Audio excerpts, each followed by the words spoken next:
A tsunami of startup layoffs is starting in early 2022.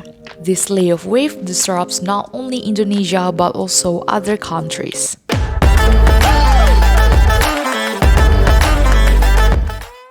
According to Richie Rajan, Executive Vice President at Kejora Capital, the wave of layoffs that occurs at startups is common part as the business cycle. Besides the layoff, startups are facing valuation corrections as well. Not to mention, the global inflation is projected to reach 7.9% in 2022 and towards 5% in 2023, according to the Euromonitor report.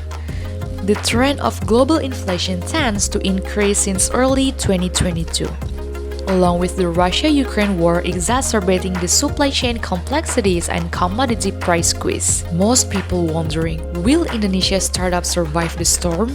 The COVID-19 pandemic has shown the double-sided coin. For the investor, it's time to measure how well the business performs by managing the startup fundamentals well, clear operations, and transparent costs. Meanwhile, this is an opportunity for the founders to show how well the company survived during the storm.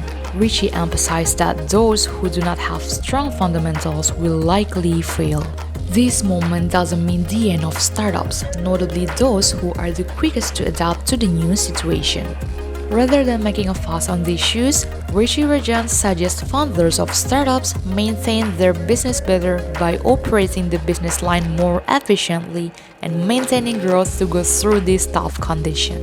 This storm is showing the proper time to shift the startup strategy.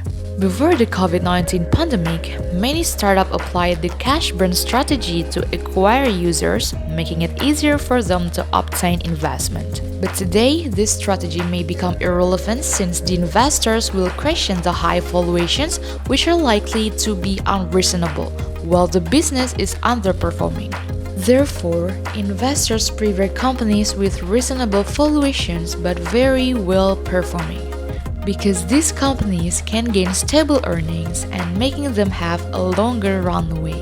In conclusion, the Indonesian startups will survive the tough conditions by shifting to a more relevant startup strategy.